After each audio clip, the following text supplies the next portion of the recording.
Okay, so hi Simone. Thank you so much for being with me today here and doing this interview with me. I know that you're working in Majella National Park, which is a national park in Italy, in the Abruzzo region, and that you're head of the veterinary office there. So I wanted to ask you if you could tell me a little bit more about your job, how you're doing research, and maybe also what your favorite part of your job is. Okay, thank you for the invitation. Majella National Park is a protected area on the Apennine chain of high ecological and conservation value for the southward of the wolf, the Apennine wolf, the Apennine bear or Marsicano bear, that is a subspecies of the European bear, in Apennine chamois, and other wild mammals. I started working as wildlife vet with necropsies on wolf domestic prey in order to pay compensation of damages. As you know, this is foreseen by the park law in Italy. Then with wild animal captures, starting from wild boar management at first, then other ungulates, chamois reintroduction, and then wolf and bear for monitoring and research for conservation. We were one of the first parks in Italy now 20 years ago to start a program of health monitoring of wildlife. Today is an emerging topic, but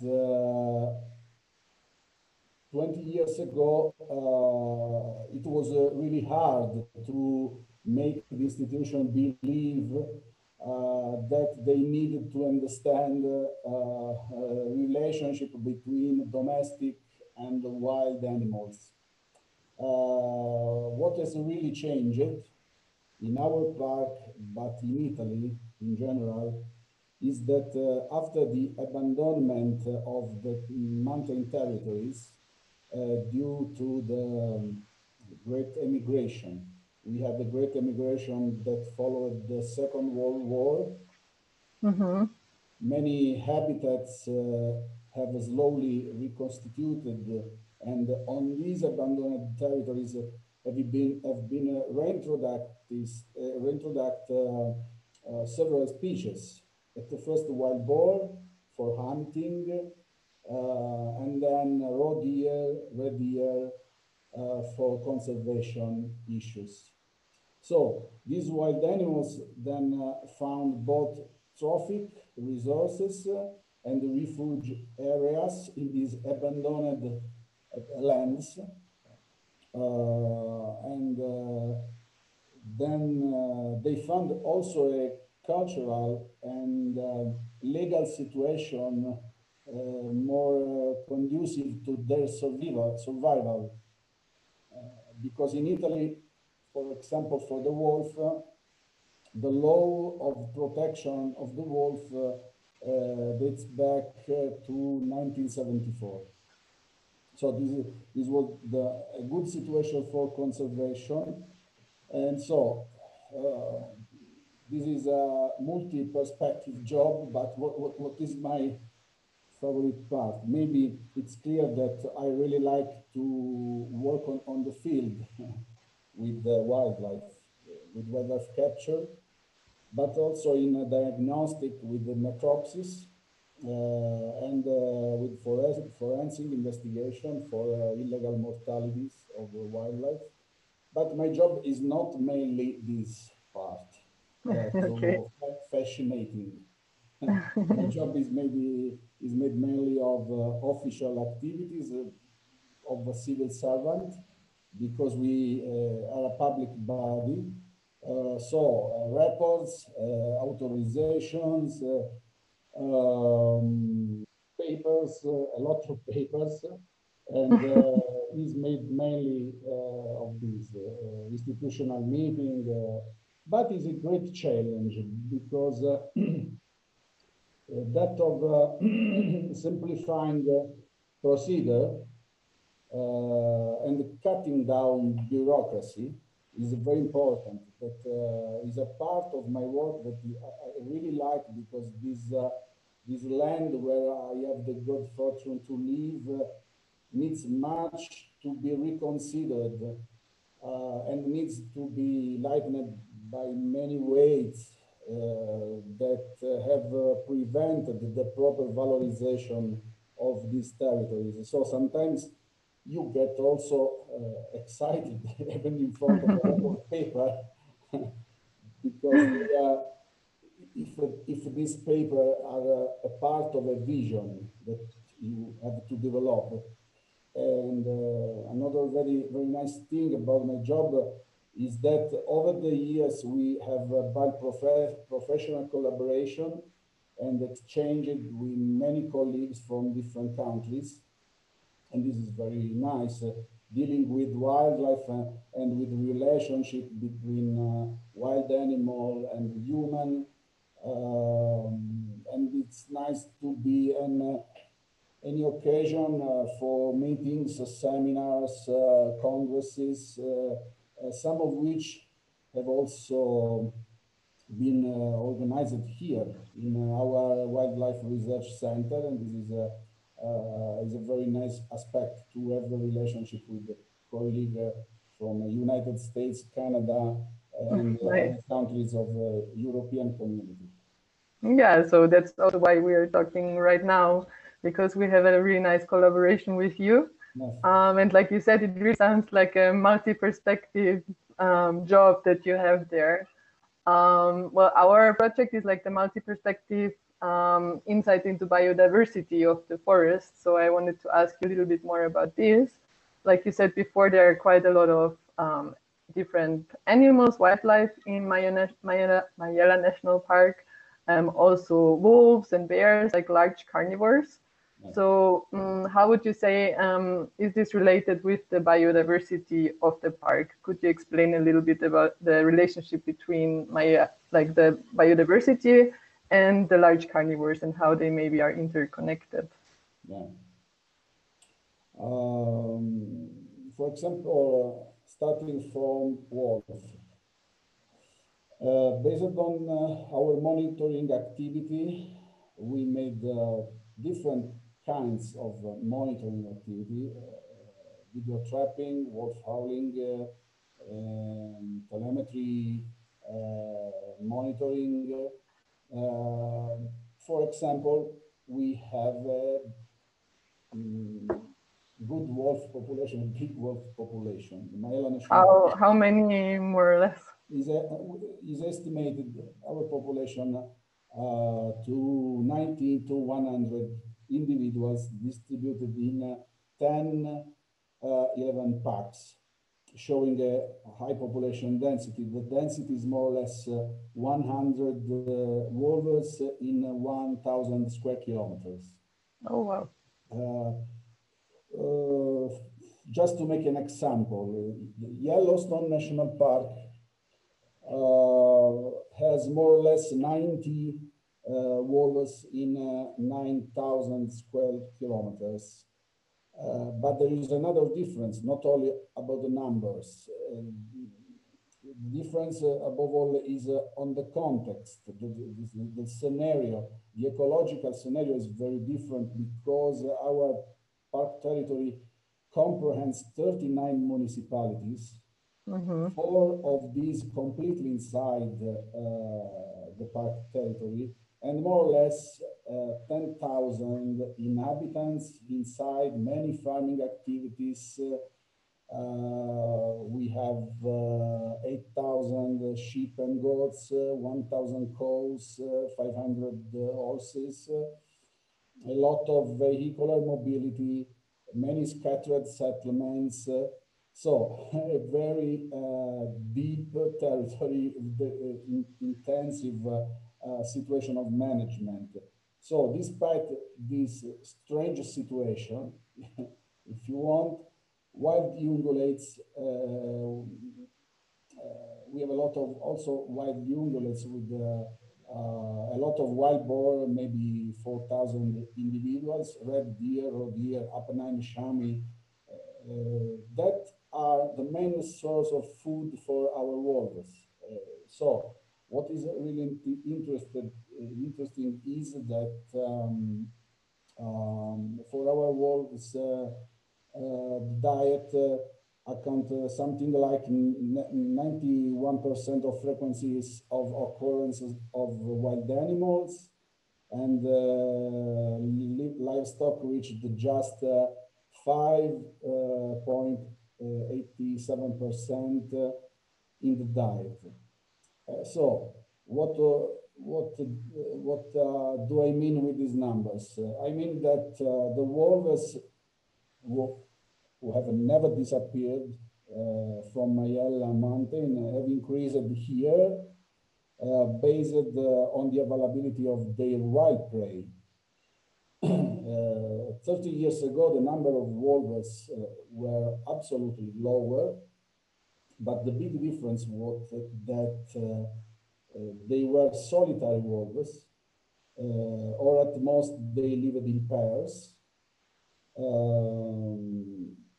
They mainly ate carcasses of domestic animals, garbage, 30 years ago, and after they reconstituted the pack for predating wildlife.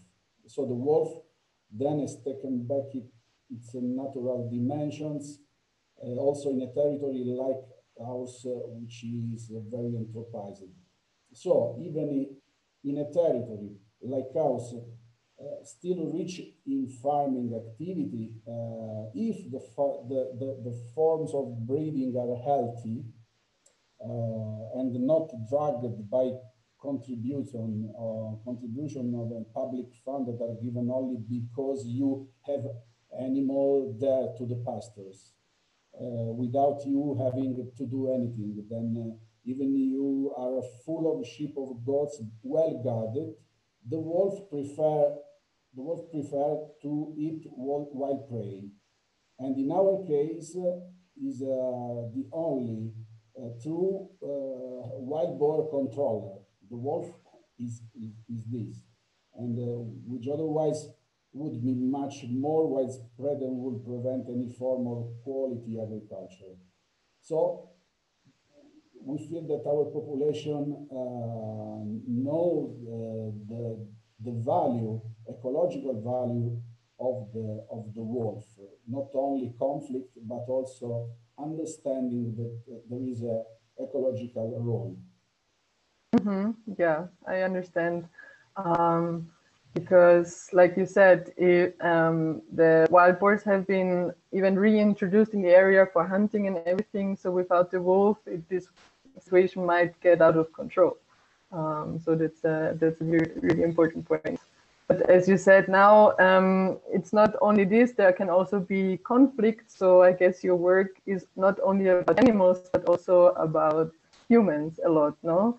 And how the humans interact or have conflict or coexist with the wildlife in your park. Maybe you can tell us a bit about the human dimension of your job and of your research. Yes, sure.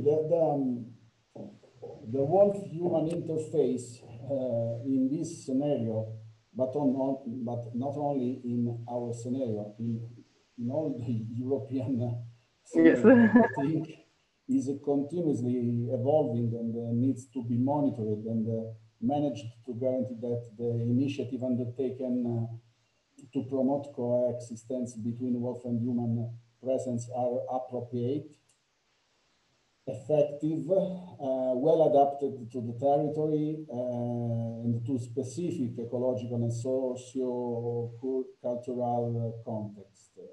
Sometimes this means that you have to work more with farmers than with wolves.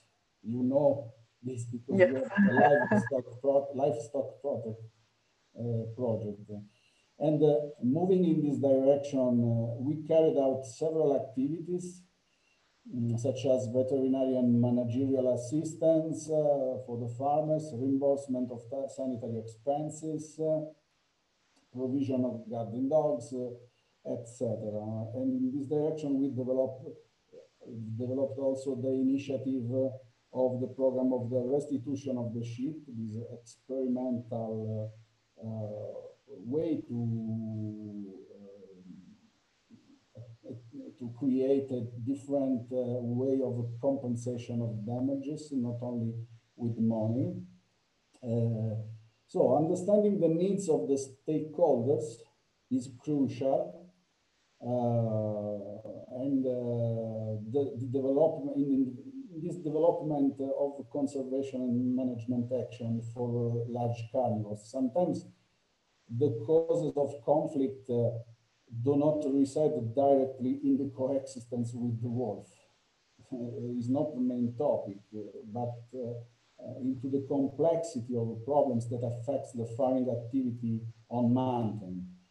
So it's possible that if you ask to a farmer of Majella National Park that lives in one of the most wolf-populated places in the world, maybe, what are the really critical issues in managing your farm, he can answer that he's very worried for the sale of the product, the low value of the product, the lack of the competitiveness, the skilled labor, the high production cost, and for in our study, just 7% of answers of our sample tells that the problem is the wolf. And this kind of analysis is important at the research that we are able to perform on wolf population. It is essential to understand in any territory where the man and wolf meet, the condition that define this new wolf-human interface. You have to understand very well the scenario and start from the farming activities and the real stakeholders on the territory. Yeah, so at the end, wildlife research, wildlife management, like you said, is really crucial. But if the humans that live in the area don't agree with what you're doing, and like you said, have a lot of different problems to face that are also part of conservation, but not directly, but indirectly, it's really important to address this also. And I think in Majella National Park and with your research, you're doing a really great job with that. So I wanted to ask if the things you find there regarding, like you said, livestock protection and compensation payments and all these like human dimension actions, if they can be applied to other regions in Italy as well, or even in Europe, like you said, we're all facing the same kind of issues. Yeah. What have we learned over the years? Yes. About wolf-livestock interaction? First, there are good practice to observe and adapt to your territorial and cultural context, but there are no recipes to import. This means that it is not enough to give electric fence to solve the problem of dog, to solve the problems everywhere. The problems must be addressed only after you know well the farm of your territory, how they manage the animals, what is their income, what are their vulnerabilities. We have to monitoring and manage spatial temporal changes in the relationship between wolf, livestock, and ecological context. This means that it's not enough to point out that wolves in our study area do little damage to livestock and be happy with this. but it means that it means to call ourselves constantly into questions. This means that we need a constant monitor activities of natural phenomena and a constant management capacity that can only be guaranteed by the presence of a public body with adequately trained staff, not linked just to spot project finances for a few years that maybe generate best practice that then you are not able to carry on in the future years. So the management skills are to be oriented on knowledge of agro-zootechnical realities on a local basis, listening and bottom-up approach, gradualness and respect for people, because I mean, it's not respectful to send, for example, to send young students to do interview with the farmers or expert to explain to shepherd how they should live their lives. This is not how coexistence is built. We must first know what we are talking about, know the problems of the farms, and they try to listen to and speak the same language as those who are interested. It's not easy, but we have no immediate response to this problem. The problems are always very complex. For example, many ecological changes in livestock farming are affected by European funds, which often become the sole source of income for farmers. It often happens that the expert of wolf or ecology don't understand the realities in front of them when they want to work to coexistence. For example, many do not know what the different form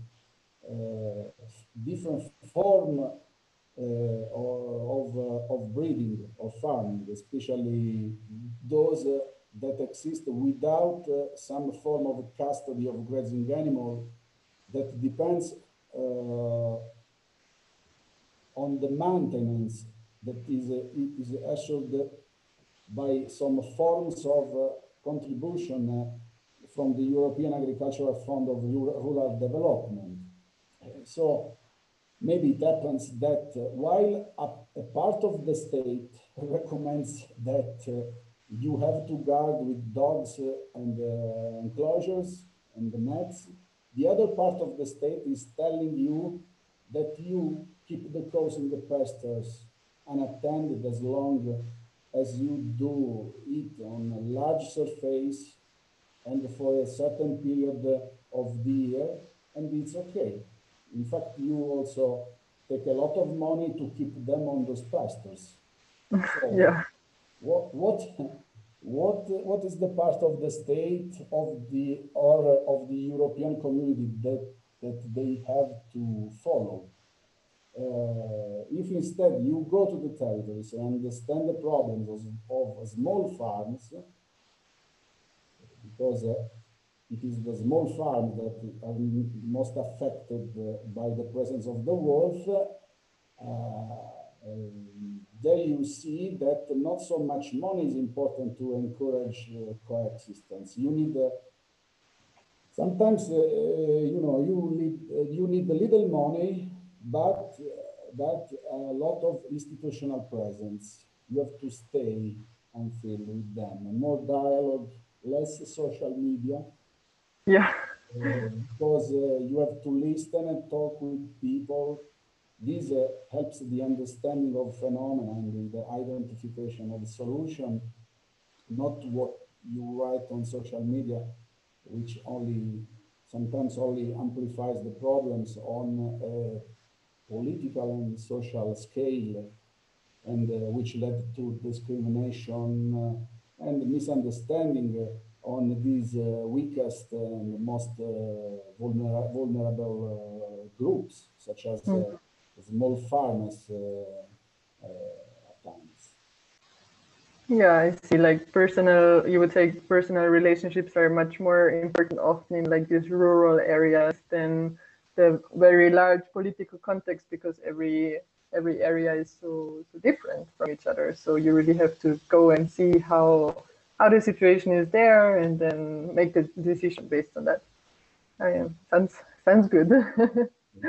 So you said before that you really like to spend time in the field. So I wanted to ask what maybe your research group and you personally have planned for the upcoming years, and what you want to focus on, and hopefully can spend more time outside, but I don't know. Yes, our staff, vets and biologists, has for several years undertaken activities of wildlife conservation management, also based on capture activities and application of GPS radio collars. I would mention those activities on wolves for ecological and health investigation, on bears, which allow the park technician to monitor intensively some problem individuals, or those on Apennine chamois population of fundamental importance to translocation action aimed at ensuring the expansion of the range of this important endemic subspecies.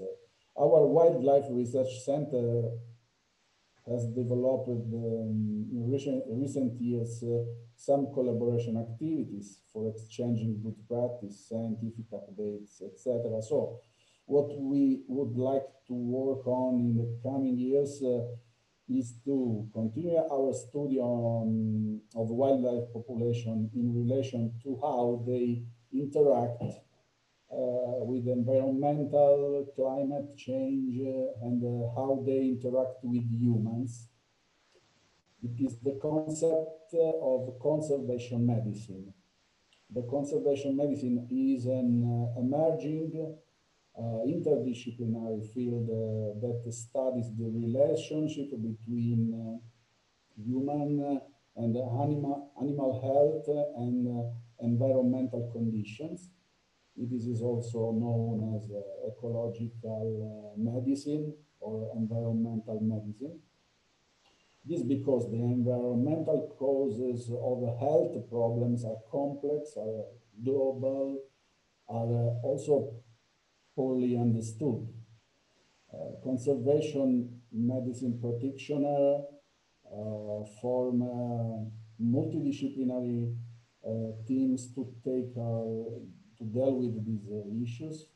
Teams may involve veterinarians, physicians, alongside research and clinician from disciplines including microbiologists, pathologists, landscape analysis, toxicologists, epidemiologists, climate biologists, also economists, anthropologists. This is the One Health concept, the One Health vision. Is an approach that could perhaps have enabled us to avoid the COVID-19 pandemic, and that will have to be used more and more in the future, and taught to young people to understand that nature needs to be respected and its balance, and that man must be part, human must be part, it in a more respectful way. Well, do all this from Majella. That is a little place, but that is a place with a lot of wild animals at 150 kilometers from Rome. 3 million people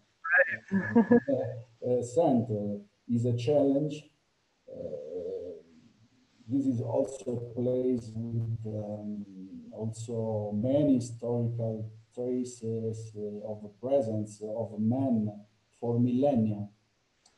And so this is a good challenge that fills us with pride and stimulates us to work with great enthusiasm for the coming years. Wow. Okay. Yeah, that is a very like up-to-date topic now with the pandemic and everything. We're not gonna talk about it because we could probably talk about it forever. But it's good to know that well, people are researching it and how to do it. And I haven't heard the term conservation medicine before, so I find that very interesting. And it's like a very interdisciplinary approach, which is always good because you can get so many different opinions and knowledge into one field to solve a really important problem. Nice. Well, good luck with everything for sure. And I know we will stay in contact and talk about these things more in the future for sure. And yeah, that's already it. Thank you so much. It was really nice. Thank you. Thank you for this occasion, and congratulations for the work of the European Wilderness Society, because it's not easy to build this kind of network in Europe, and I think that this kind of collaboration between the researchers and also between institutions can help also our vision to help farmers and to help the coexistence with wild animals in this changing world. Definitely. Okay.